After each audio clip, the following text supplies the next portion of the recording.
And now here's part 2 of our episode. I believe that is what they call in the business a hot track. Hot.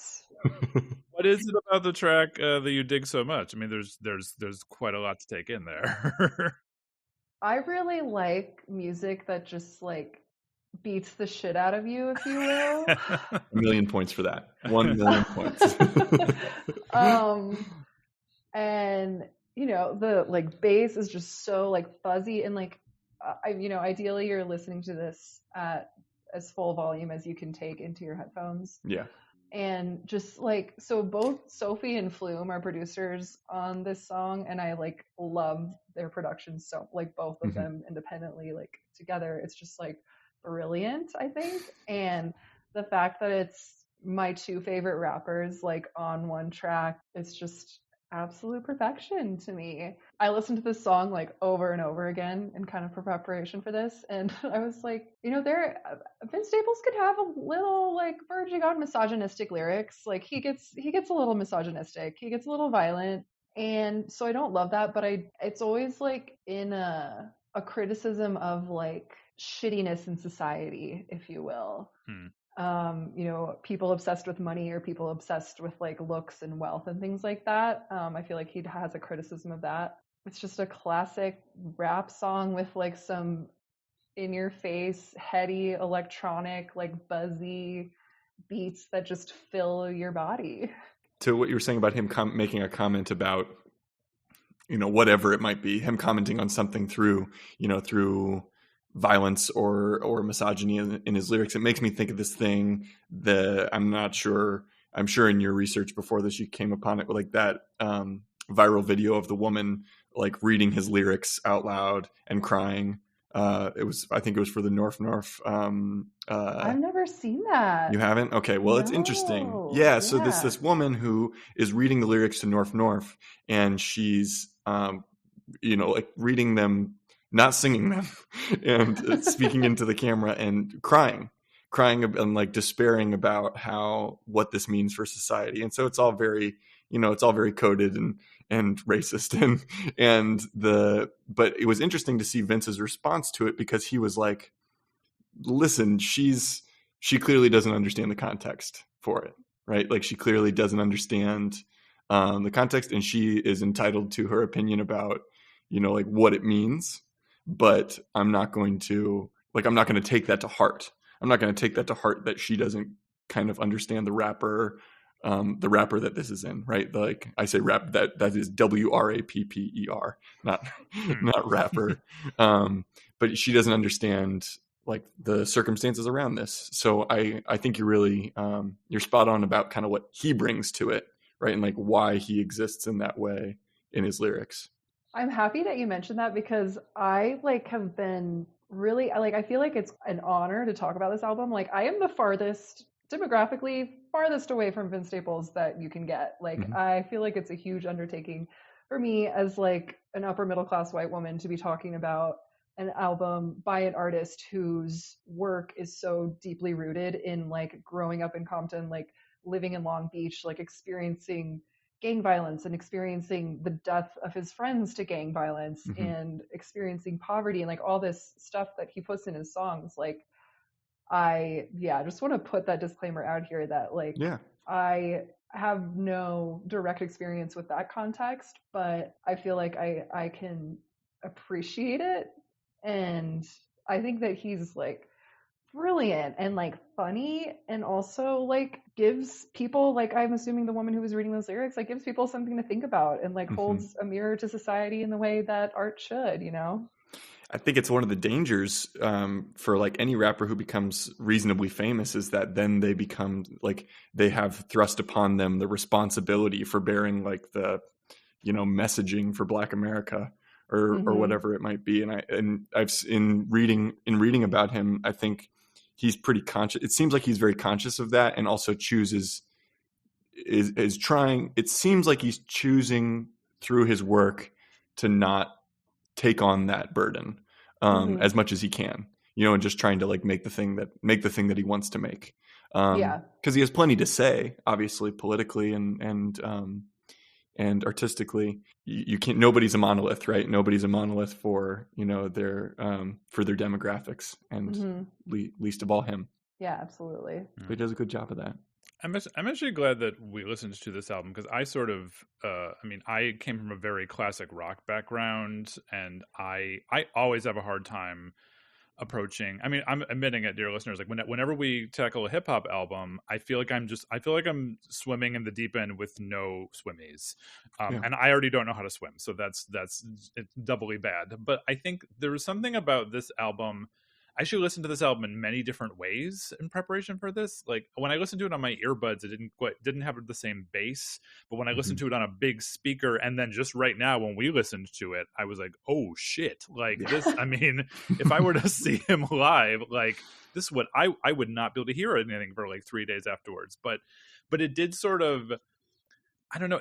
This does not sound like any hip hop that I'd ever heard before, and I can hear what we're saying regarding the lyrics too. I think that the conversation around context is something that we try to cover on this podcast, and also just the sense that we tend to separate music and lyrics, being like, are you more a music person or more a lyrics person? And I kind of feel like when you take the lyrics out of any of his music, you are missing some of the point. Like the music has to supplement it. Well, okay, so I'll answer that question. It depends. Probably music, honestly, especially with this album in particular. But I was gonna say, like, Vince Staples works a lot with electronic producers, and those are some of my favorite. If he does like singles, like he has a single with Clams Casino that's like amazing. He's featured on one of Flume's albums from like 2014 or 2015, and I think that he like thrives in that setting, especially for someone like me who is more of a music person. Outside of this album, like most of Vince Staples' work is more like the lyrics are more of in the spotlight, like in Summertime '06, and then like even his albums that followed this one, it's more like, just straight up kind of traditional rap. One of the reasons why I think that this is a perfect album is because it's like out there, like experimental, pulling out the stops. I don't know if that's the right context to use that phrase, but like just like letting it all go to the wind and like saying, let's fuck it up. And I'm going to rap with these like amazing artists that I've gotten together to work with. It's a dance album, I think. You could say it is a dance album. And I've definitely heard like when I've been dancing, like when I have been doing the dancing, I've definitely heard a few of these songs either sampled or just straight up, straight up played in Big Fish in particular. Do you think, and it's okay if you don't have an opinion on it, do you think that the lyrics and the music on this work in contrast to each other in some way? Because in a lot of the literature or a lot of the writing around it and a lot of the criticism, there's the word nihilism keeps coming up. I think that, he's dealing with issues of mental health and fame, and what fame does to your mental health, which is something we're very interested in on this podcast. And I just wonder if you think that it being a dance album serves to kind of like work as a counterpoint to that, or if there's something else that it does for you. I feel like it's more of like a WRA rapper, and it's like, someone who maybe like does not like hip hop but does love dance music will put this album on and like listen to it and hear something unexpected when they like do tune in and listen to the lyrics. Yeah. Because like a lot of it is like quite poetic. Like I think he's a really talented lyricist. We'll have like double entendres and like use imagery and like have all these devices. And so when you really listen to the lyrics, it's like a whole different ballgame. I kind of see it as it's just like an entry point for maybe different listeners than would normally be listening to hip hop. Totally. I want to, when you're speaking about lyrics, I do want to bring up a lyric from 745 that really struck me that I wrote down. He says, "This thing called love, real hard for me. This thing called love is real hard for me. This thing called love is a god to me. And we're all just God's property. So feel free to fulfill the prophecy." That's some really tight lyricism right there. There's something really efficient about that songwriting. And I think he is very efficient with language on this album, it seems. Yeah, I mean, it's like a 36-minute long album or It's something like short. that. Yeah, Yeah. real short. It's Yeah. really short. I mean, he's also in good company too. I mean, like the fact that especially on that track he's collaborating with Mr. Kendrick Duckworth. Yeah. I'm gonna call him that for the rest of the episode. Kendrick Kung Fu Duckworth. Kenny. Sorry, Pulitzer Prize winner Yeah. Kendrick Duckworth. I mean, it's just you can sort of see the shared headspace, or the sort of like Mhm. they're both sort of working, and their brains are both sort of working the same way when it comes to come up with lyrics. Okay, let's pivot into your standards for perfection. So I get the feeling from what you texted me beforehand that you came prepared for this question, and obviously you've come prepared for all these things. But we tasked you with sharing with us 4 albums that you thought were perfect. We didn't tell you what perfect was, and so when we asked you that question, when we gave you that brief, what were the standards that you were measuring albums against? So I wanted to pick, I'm like a very album person. I might have mentioned that earlier. Like I love me an album that I can play start to finish. Like I think that that's like really great. So You get 999 points for that. not necessarily just a no skip album, but one that like carries the replay value. Like you can put on that album and leave it and like enjoy it top to bottom, like regardless of when it is. It brings like feelings and nostalgia. And I thought of something really good right before we started recording today. A perfect album is like a time capsule for an artist amongst like their discography in the time that it was created. Like although this album was very ahead of its time, you can kind of recognize like this is in the landscape of 2017. Like Kanye and Kendrick are huge names. Like Life of Pablo feels very like it's influenced it, and Damn by Kendrick Lamar is like came out around this time. Yeah, same here. And then also a time capsule for the listener. Like I said before, remember very clearly exactly where I was when I first listened to it. However many 6 years later, I can turn it on again and it still feels like it could be like a new album. Does it feeling like it could be a new album does it make it a perfect album? Is that a standard for you? More so than that, I would say that like you might discover something new each time that you listen to it. Like it's dynamic enough and like brings enough to the table that you're not going to get bored if you listen to it 5 times a day, like I literally did today. Okay, yeah, I like that. And then people have said that before, right, Michael? People have said that that has been a standard that has been brought up before. You have to be able to discover something new about it each time you listen. Yeah, not only discover something new, someone this season actually said that your favorite song can change over time. Where one time, like originally, you might think it's one track, and then if you approach the album 10 years later, and you're like, oh no, now it's this. Do you have that? Yeah. Was that your favorite track? Yeah, right. As I continued to listen to the album over and over again, it kind of changed. I really love the song "Love Can Wait," and then "Bag Back" too is also really good. I enjoyed that one quite a bit. Yeah, that was a single. That song is like a single. Like you can tell that like it's got everything. I think Big Fish was the first single from it, right? And obviously, and then what was it? Yeah. Oh no, Bag Back was the first single from this album, and followed by Big Fish, which fits. It makes sense because I mean, if there's one song on this album that is overtly political in some way, it's Bag Back. In terms like from it's his All Right. That's what I wrote down. It like really gives me Kendrick Lamar All Right vibes. Okay, you get 5,000 points for. So what is that? So Vince is to Bag Back, as Kendrick is to All Right. I like that. Got a lot of analogies this season. I dig this. Yeah, this is good. This is good. Other standards? Yeah, my last one is that like there's something for everyone. Like this isn't just a rap album and it's not just a dance album. A multitude of things, multifaceted. For me, a perfect album has to surprise you in some way. And in what way do you feel like this album might have surprised you? It's interesting you asked that because it surprised me, but it's also very much like feels like the Vince Staples that I know and love. So it surprised me because like, prior to that, he had Summertime '06 and then a couple of mixtapes that are like very like traditional like rap music. Like he's a pretty like heavy, hard rapper. Impactful, yeah. impactful. I would put him in a bucket with like Pusha T, with like kind of like intense lyrics and intense rapping and like very like visceral, like talking about people getting shot and drugs and stuff like that.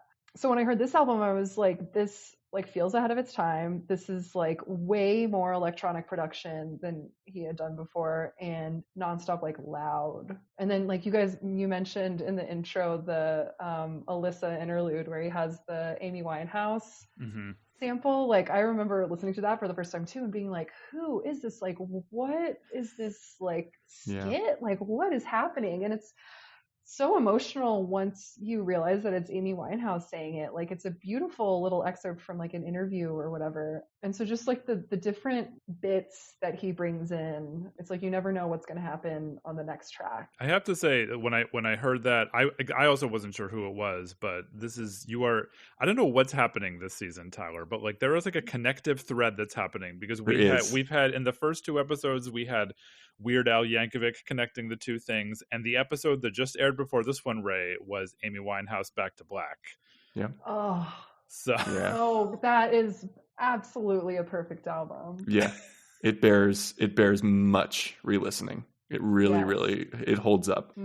It's so, we're talking about the nature of fame, right? Like we have yet to really talk to somebody who has brought, maybe correct me if I'm wrong here, Michael. We've yet to bring up an album that is not famous.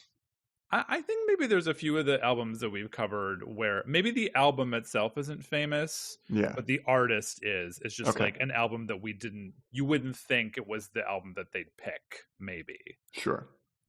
There's something really impactful in albums when people are reflecting on the nature of their fame, and I guess that maybe just is there is something in the inherent human creative impulse to do to reflect upon that. But I also wrote down something from I'm going to paraphrase a quote from a Pitchfork interview that he did right around the time this came out, where he said he was expressing how he felt like music is no longer about the music, but what the listener can project onto it. And he said, everybody's trying to put themselves in someone else's picture. And I think that's such a strange, I think there's a lot of truth to it, but also, is that new?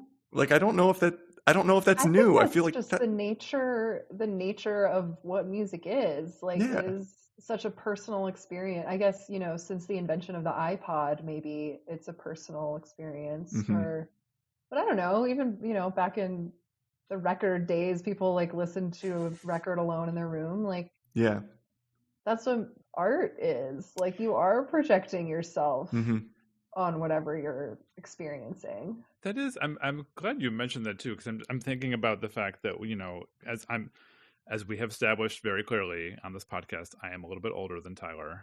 And like, I can remember before being able to like carry music everywhere you went. Like, you're right, the act of just putting on a record and like sitting in your room and listening to it, I feel like that's something that we don't do as much anymore because playing music is so convenient. And so you can't make it into a ritual as much. Maybe in some ways that's probably why a lot of people who are into vinyl are into it so much, because you make listening a true experience. It's not just a soundtrack to other things you're doing.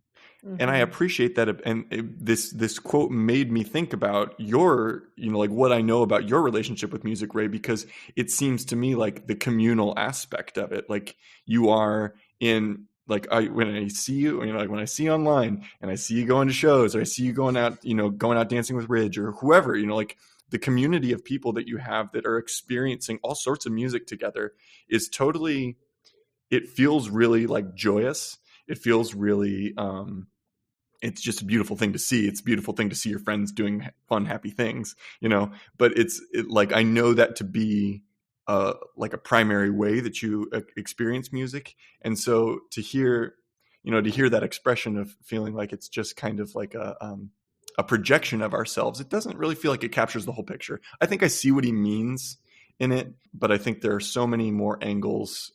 There's so many more angles to that idea and how we like strike up a relationship with an album or an artist. And he, like, I mean, in so many of his interviews and like his lyrics, I feel like he really grapples with being famous and like Mhm. having all these external factors and like external opinions put on top of the music that it seems like he's making like so authentically. You know, he's like relatively young. At this point, he's been on the scene for like 10 plus years. But yeah, and I mean, you consume music so differently between seeing it live with Mhm. 6,000 other people that are really excited to see it and, you know, listening to it while you're driving to work. Okay, so that leads to a question we like to ask. What do you think, and we've sort of touched on a little bit of this, what do you think is the perfect setting in which to listen to this album? Ooh. I mean, driving is pretty good. Running Mhm. is really good. Probably running, honestly. Yeah. Or okay, doing an activity in which you're moving and getting your heart rate up. Like I have danced in my living room to this. I Yeah. run to this. I love to cook to it. Something where like you can in your body experience the ups and downs and the bass and just like get the bass face because it's so deep. Yes. All right, 1,000 points for that, the physical aspect of this album. As long as you're moving, as long as you're doing something and moving your body. Biking, Oh yeah, biking would be skiing. good for that. Let's go to the board then. As you know, Ray, this is we've been keeping points, and this is very serious. This is about winning. This is about you being right. If there's anything that we've learned from the political landscape of our dear country right now, it's about being right. And you have been right about so many things that we've talked about in the last hour or so. So what we're going to do is we're going to tally up those points, and we're going to see if this album is up to snuff. So coming from the most recent points that you got, I gave you 1,000 points for saying that as long as you're doing something physical, this is the album for that. 5,000 points for the analogy of Vince being to Bag Back as Kendrick is to All Right. I love that. Makes a lot of sense to me. 700 points for you. You have to be able to discover something new about an album each time that you listen to it for it to be perfect. And also 600 points for saying that it kind of has to be a time capsule. I think those are very well-made points. 999 points for being an album person. So few people say that they are album people. I think you might be the first person to profess to being an album person on the pod. Wow. Yeah, which is a good thing. And you got 1,000,000 points for saying that you love music that beats the shit out of you. I do too. 6,000 points for kind of your point about Vince being meant for a smaller space. I could see where that makes sense. Something like the Underground Lounge feels like it fits him, or Metro, to be honest. 3,000 points for Mika being your first concert. Shout out to all the Mika lovers out there. I know Max Stewart loves Mika. I know my sister loves Mika. We got a lot of Mika love. My people. Yes, there are people. 600 points for that formative experience of you listening to the indie pop in-flight entertainment playlist. You gave Michael an A for his 60-second intro, which he is an A student, as we all know, and so he deserves no less. And I gave you 4,000 preliminary points for playing hooky to go skiing this weekend. I think this board is looking pretty good, Michael, don't you? Mm-hmm. Yeah, pretty strong. Okay, well then, with the points on the board, in the case that our dear friend Ray has made today, I put it to you, Michael. Is Big Fish Theory by Vince Staples a perfect album? Does it go to 11? I do believe the Vince Staples Big Fish Theory indeed goes to 11. Yes. I was worried you guys were not gonna feel this album. I'm gonna be honest. Really? Yeah, and for that, like I was excited to talk about it. I listened, to a handful of episodes in the past, and you don't always have great things to say about electronic music. We don't. This is true. And you called me on it. You texted me about it, and I think, I think it's something that it's a relationship that I'm growing into, and I wouldn't mind having Ridge on at some point to wax poetic about electronic music.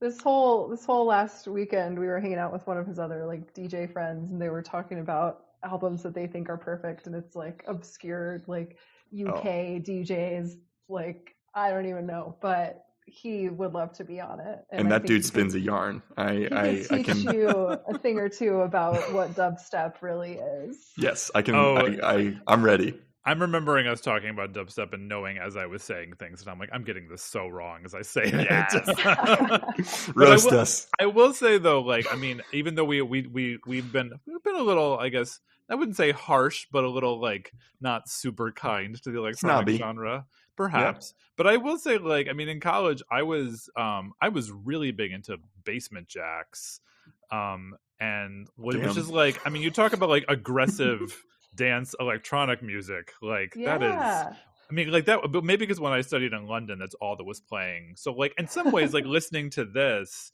some of the bass and the electronic stuff did kind of remind me of that in some ways. And then on the other side of the spectrum, I'm a big 07 fan, which is sort of like chill, like I might as well be on like, you know, Quaaludes or something when I'm listening to that.